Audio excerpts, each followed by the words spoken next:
Tonight's episode of Board Chitless is sponsored by The Game Steward. The Game Steward is an online game store offering KickStarter board games out of print and imported games at reasonable prices. It's time to play. Okay, so on tonight's show we have Timo Multamaki. Forgive my pronunciation there, Timo, if I've got that wrong. Timo is the lead designer of Perdition's Mouth, Abyssal Rift. We're really pleased to have him on the show tonight. Timo's been in contact with me ever since we launched our first Kickstarters together back in 2015 when Gloom of Kilforth and Perdition's Mouth went pretty much head to head. But Timo was a really great bloke, and we had a chat over over emails and stuff, and we decided to actually work together a little bit and have some cross-promotion between the two games. So in a way, the two worlds of Perdition's Mouth and Gloom of Kilforth are kind of interconnected. We've got a couple of cards of Gloom of Kilforth in the Perdition's Mouth game, and there's a couple of Perdition's Mouth cards in Gloom of Kilforth. So in that way, we sort of tied the worlds together and decided to not be competitors, as it were. And since speaking to Timo over the years, they recently asked me to design a scenario for Perdition's Mouth 2, which I couldn't resist because it's an awesome little dungeon crawler. So that was a really cool experience, and it was great to work with Timo and the team. And so yeah, Timo, thanks so much for coming on the show. How are you doing tonight? I'm actually really nice and fine, thank you. And thank you for inviting me. I have to point out that I'm now here in Cannes, in France. So this is a bit different for me because last time when I have been in France, that has been only in the airport. And you know, I'm now under a palm tree. And if I would be at home, of course the internet would be better, but it would be quite a much colder than what it is here. And what's the deal? What are you doing in France at the moment, Timo? There is a Cannes gaming festival, which is like similar than Essen, but slightly smaller, but the biggest one that there is in France. And I'm here promoting our games. And coincidentally, today when I was promoting, showing the Perdition's Mouth for one group, and they actually got a treasure in the game. Can you guess what was the treasure that we had? They had only one treasure in the whole game. And what could have been the treasure that they actually got? I have no idea. Well, it was the fabled sword of Kilforth, of course. Excellent. Brilliant. Cool. It's good to see it still make an appearance in the game then. I never seem to draw it when I get a treasure drawer in Perdition's Mouth. I've been desperately seeking my own sword in the game. But I've drawn the Gloom of Kilforth wound card a couple of times. It's, yeah. That's much more common for some reason. Well, Perdition's Mouth is it's named very well. It's a brutal and kind of unforgiving game, isn't it? But before we get into Perdition's Mouth and before we like sort of drill down into that, could we just go through the questions that we ask everybody? So, like, I'm just going to ask you, what was your job outside of being a game designer, or do you even still have a job outside of game design, or is that your full-time job now? Well, actually, I started doing this as a hobby something like 14 years ago. And for the last something like half a year or so, I have been actually a university student as my primary profession. Before that, I used to do IT stuff for a very long time as my primary profession. But now I think this combination of being a university student and game designer is actually quite fitting. I can do as much of game design as I like, and then occasionally still do some school stuff to get some funding for the family when the games are not always providing quite enough, because we are not paying salaries for anyone in our team. So then you have to understand that it doesn't really support your family at that time if you don't pay any salaries, and we don't. Yeah, well, what are you studying then, Timo, at university? Well, I'm actually studying management of virtual teams in the games development. Isn't it wonderful?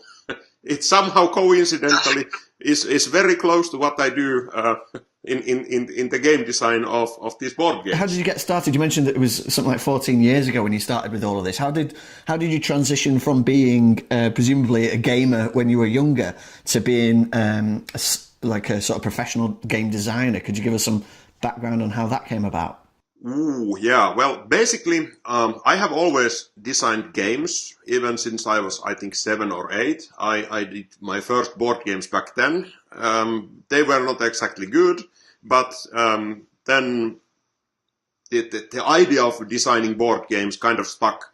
But then I did a fairly long time of doing role-playing games. I think that was from 1984 to 2010 or so. I did a lot of role gaming, and then I did quite a long while of LARP games. I created something like 20 games over 10 years.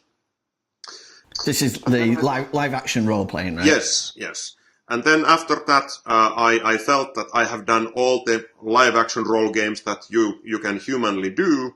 So I had to decide to do something else, and that something else was that there was a friend of mine who was having birthdays, and we decided that we would do a board game as a birthday present, me and a few friends of mine. And we did that. That was the Zanziar, our first published board game. That was something like 2007 or so. And it actually is a board game version of the World and Heroes, where we had been playing these role games for the last 20 years. So basically he knew the world very well. He was the other game master. I was the other game master in the same world. And well, it was a learning experience. I did a lot of mistakes. I, for instance, used the cheapest Chinese manufacturing house and didn't insure my shipment and all kinds of shit that only beginners do. Don't do that. It's kind of expensive way of learning. Yeah. So this was Zanziar. This was before any of your Kickstarter projects or anything, wasn't it? I actually did 4 games before the Kickstarter time, and all of those 4 games are now sold out. So I think those went quite okay. And were they self-published, Timo? Yes, they were self-published. I did 4 games like that, and then we found out that there is this cool new thing called Kickstarter. We studied that for half a year. And then we decided that let's not make Perdition's Mouth right away, but let's make Black Hat as a kind of like something like a research project on how the system actually works. And I'm so happy that we did it so, because Black Hat is relatively cheap, like 1/10 of the expenses, or even less than Perdition's Mouth, and so much fewer components. So I think it was a very good way of learning how the system work and how the manufacturing work and so on. So that was very helpful. Yeah, it certainly looks like it was a great sort of trial run for prepping yourselves for the much bigger job of lining up your ducks for Perdition's Mouth, which contains a shed load of content and miniatures and all kinds of other things to factor in that you wouldn't have had to deal with Black Hat. So Did the process of kickstarting Black Hat, did that sort of prep you with all your contacts in terms of marketing and shipping and manufacturing and everything, or did you use the same people that you'd already made contact with previously by doing Phantom League and Zanziar? Well, Phantom League and Zanziar were produced by a different company. We learned a few things about those companies, and we were not exactly always happy with all the things. We did Black Hat with Panda, and that worked out quite well. After that, we decided to make Perdition's Mouth also with Panda. So we did use the same manufacturer.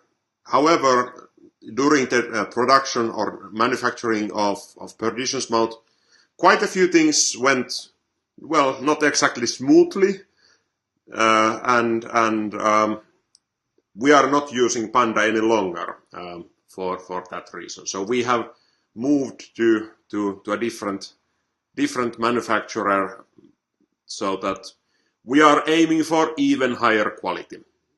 Right. Are you able to name that manufacturer, or is it all top secret? No, it's not top secret. We are now using Longpack. Longpack is rather big manufacturer and well known. And so far we have gotten really top-notch service, which is something that we kind of hoped for with Panda. And it started very well with Panda also, but the system got quite mixed up with Panda in the Chinese end. So the non-Chinese end didn't know what the Chinese end is doing, and that's kind of scary. This experience aside, Panda are quite well known for producing quite big sort of projects like Scythe and things like that, and delivering on the component quality. But I can say personally, there have occasionally been communication issues with them. So yes. that was the driving force for you to up sticks and move to this new manufacturer. Is that right?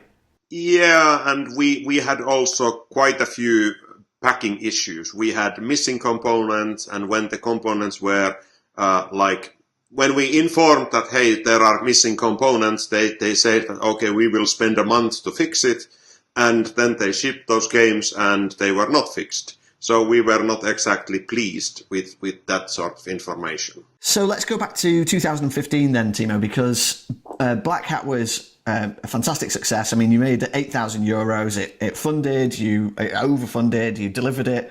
But Perdition's Mouth, by comparison, was a raging success, because you went from €8,000 funded on Black Hat to $80,000 on Perdition's Mouth Abyssal Rift, which is a phenomenal leap in success. So how did you manage that scaling up? I mean, did you expect it to be so successful? Had you anticipated that sort of response? Well, we did a lot of things wrong in that campaign. In Perdition's Mouth, do you mean? Yeah, I think in retrospective, we have learned so much from that time on how to run a campaign and how to set up goals and what kind of things are meaningful, and a few things about communication and so on. So we are very grateful that we were able to actually fund it and make it sensible. But I think that there were quite a few things that could have been made much better if we would have only known how to make it better back then. But like you have seen, since some of the projects after that have been actually also somewhat successful, and with less problems on the campaign itself. Like, you shouldn't change the pledge contents in the middle of campaign. Yeah, well, we did that because we had to. The campaign would not have funded originally in 2015 if we wouldn't have done it. But of course, the better way would have been to know in advance that, okay, the original campaign plan had flaws. So now we have a larger group of people going through these things, and I think in general the whole method of how do we build campaigns has evolved quite radically since 2015. But yeah, well, we were not expecting almost anything. We were kind of hoping. We were at a stage where we can't really set expectations. We were hoping and wishing, and of course that's a different thing than expecting.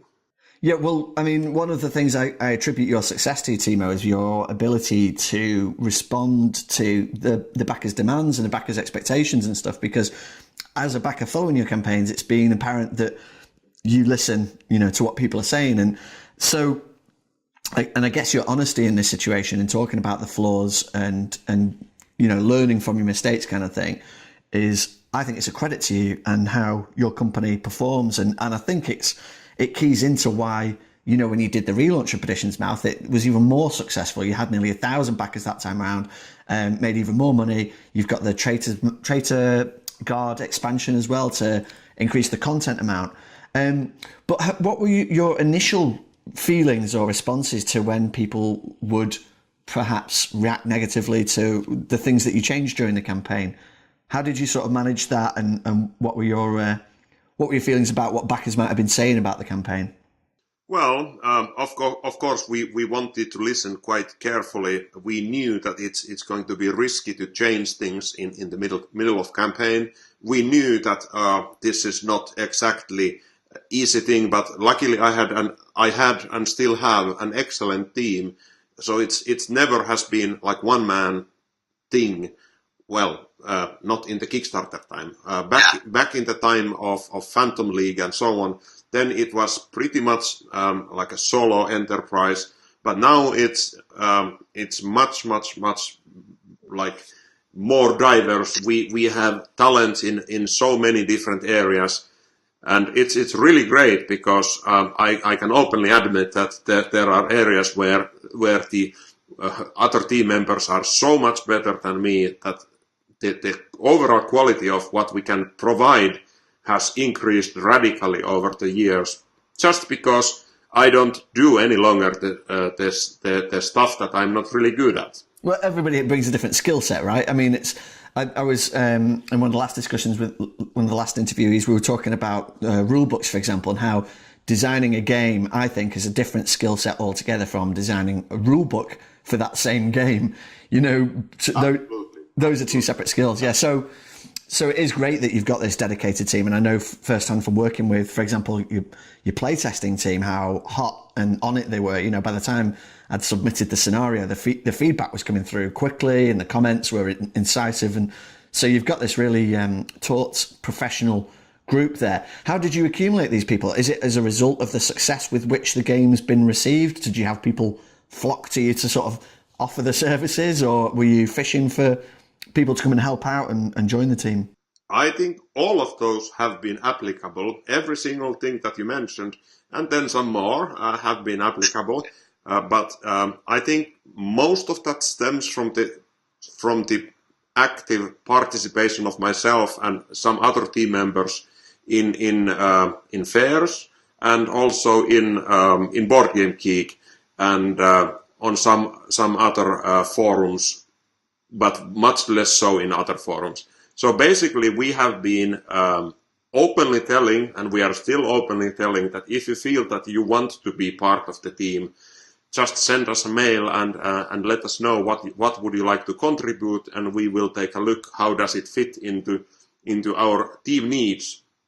And very often, let's say 9 cases out of 10, we will find a spot for anyone who wants to contribute, and then it's up to that person to just keep whatever he or she promises. We openly tell that you can choose what you want to do in the team, and then it's just like selection of tasks, and whatever is not selected will fall to me. So, you get what's left over.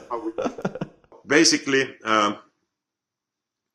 all of those tasks that someone else is more able or more willing to do, we outsource all of that to someone who wants to do that, because we fully understand the immense value that having larger team with different cultural backgrounds and more knowledge in some certain areas and so on, what that brings into the team. So that's what we are doing, and I think so far it has been working really well. I think so, and it encapsulates this sort of collaborative spirit that's in the gaming community. You know, I mean, if we're brutally honest, I guess you and I could be considered competitors in terms of what we're offering in the marketplace, but it never felt like that because of the way that we're working together pretty much straight away. But also, it's when I signed up to do the scenario for Perdition's Mouth, I was kind of nervous because of the other designers that you'd got involved in designing scenarios for Perdition's Mouth already. You had names like Isaac Childress designed a scenario of Gloomhaven. You had the Sadler brothers who did The Walking Dead and X-Wing. You know, how did you draw these sort of people to the project?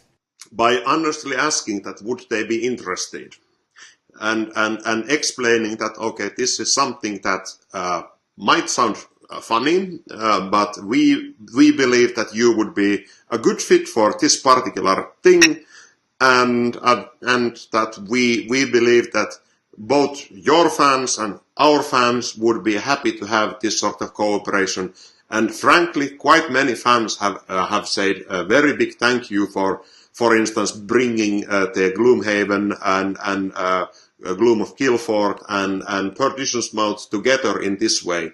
And we did also the Pandemonium like cooperation at the time when we were launching the first campaigns, and at that time we didn't know anything about Pandemonium basically, but we learned, and then we learned that there is quite an amount of overlap on those backers who are backing both campaigns, and they were very happy to have like crossover material that was like enabling them to use, for instance, miniatures of Pandemonium in the Perdition's Mouth, and using of Perdition's Mouth things in Pandemonium and so on.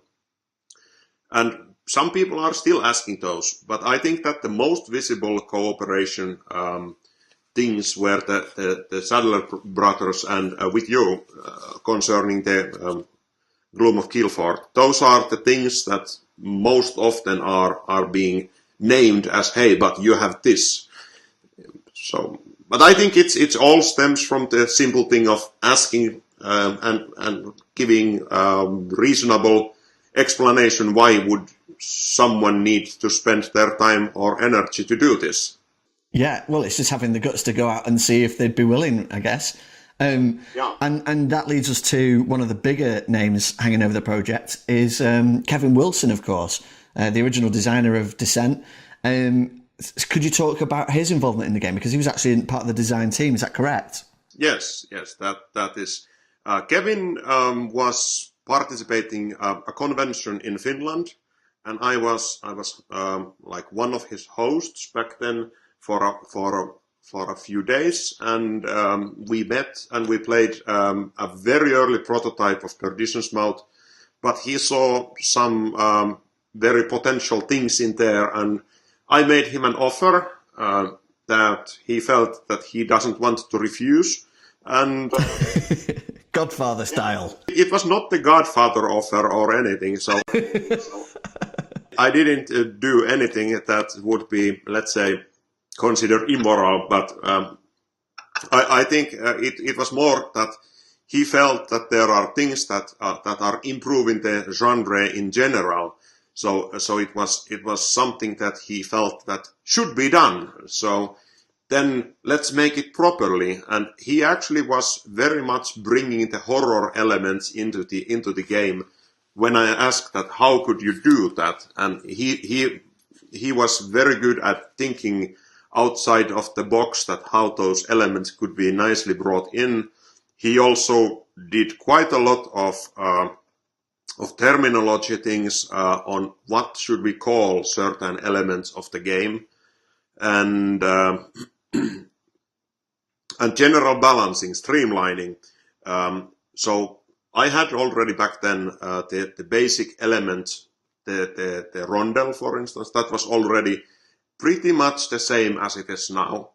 But there were so many other elements that were, let's say, rather rudimentary, and with Kevin's help, we were able to iron those out into quite nicely streamlined package that people have been enjoying, and that have actually required very few, let's say, major changes since 2015. Yeah, absolutely. I mean, and it must have been a gratifying experience for you personally, Timo, to have, I guess, is mentor the right word? You know, to work with someone of that caliber. Oh yeah, I have been immensely pleased to work with Kevin, and I can highly recommend that if anyone has the possibility of working with Kevin Wilson, that's certainly something that you should be happy, proud, and expecting good results. I'm sure many of us would be grateful for the opportunity to work with Kevin. But it's interesting what you say as well about him bringing the horror elements to the game, because of course Perdition's Mouth is like, it's got a very horrific sort of theme and atmosphere. There's, you know, tortured victims, and the wound cards are pretty nasty. So, and that was kind of a risk for like an early release on Kickstarter to go such like a dark with such a dark theme. Do you think? I mean, what was your main motivation for going down that path and making it like maybe less palatable for families, for example, because it is, you know, as I say, quite a dark theme in Perdition's Mouth? Well, I think it stems into three different like reasons. The reason number one, I think, is that I'm from Finland, and Finns are, say, slightly melancholic and maybe a little bit grim in the nature. And I think, even though I typically don't fit the stereotypical Finnish in any way, maybe in this particular sense I do. And the second part is that I think that there are so many of those heroes in shining glorious armors doing mission for the god or some stuff like that. Most of the dungeon crawlers are like that. And I think that it's kind of like crowded market. There are very few like dark dungeon crawlers that actually perform the feeling of the darkness in any other way except that, yeah, but we have dark elves. So if you want to go anything deeper than that, it's not that easy to find anything that I would find like a really good candidate. At least back then it was very sparsely populated genre. And the third part was that we felt that we want to do realistic things. We don't want to go overly into the magic and heroism and so on. So we felt that we want to have heroes that are kind of like something that you can actually feel familiar with. That, okay, it's not just some guy from the book who is like Superman, but something that you can feel that, oh, this is like almost like me, except he's more bearded and something. So like struggling heroes rather than super warriors. I get that. Okay, and how's that been received in the market, Timo? What have people responded to that positively? Well, vast majority of the people have said that they are very pleased of our choices. There are few that have been unhappy. There are few who have said that, okay, there could be less blood, for instance. But basically, if we get more than 9 out of 10 are positive comments, I think it's not exactly a wrong choice. Of course, it meant that, like you said, we were consciously making our niche market a little bit smaller, but then again, we were not aiming to be a supermarket game anyhow. Yeah, you're staying true to your vision, to the dark vision of the game. We never visioned that it would be a game that is sold in Tesco. No, certainly not. But it has done exceedingly well, and it has been, you know, the reviews that I've seen have been fantastic of the game. I enjoy the game, and it's very, despite its dark theme and everything, your latest project is a complete and utter sidestep from Perdition's Mouth, as far as I can tell. Can you tell us a little bit about Darwinning and what happened with that? Maybe an overview of the game to start with, and then what happened on the Kickstarter. Well, basically, it's a game where you are developing a species. It's a family card game where you are developing your species. There are 10 different species, and by playing poker hands of maximum of 4 cards, basically typically 3 cards, but if you have 4 of the same, that's like the highest that you can get. Whenever you play the highest hand on a round, you will be able to use one of the cards that you played to improve your species. So it's basically table building, or how do you say it? Table building, I guess, where you are building your species from the cards that you are playing with.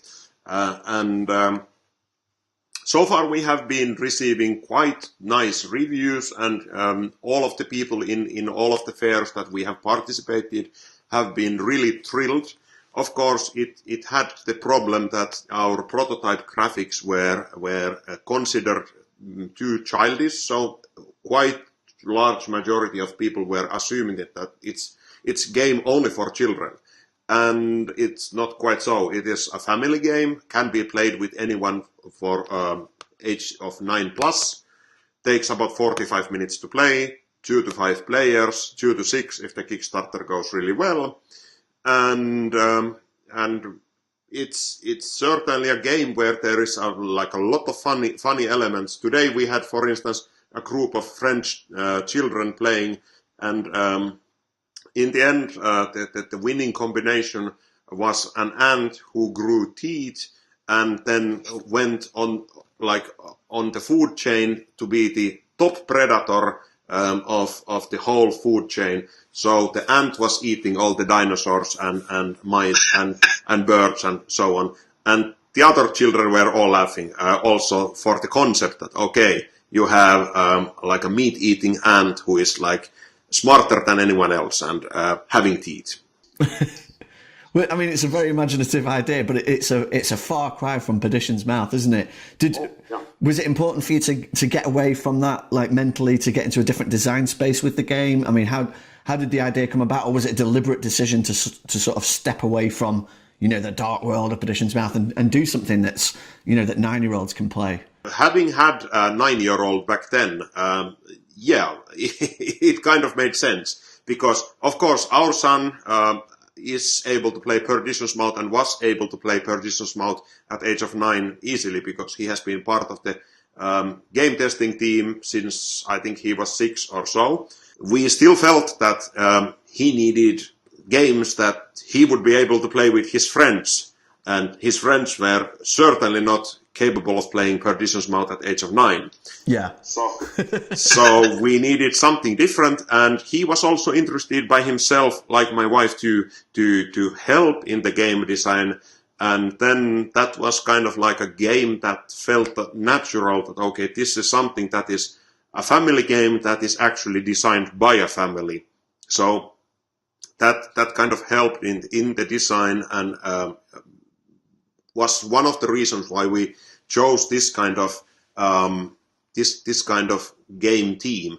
But we had also some ideas that okay, this is a thematic that can be fun, that could be interesting, and we had game mechanics in mind that we felt that this is worth of experimenting.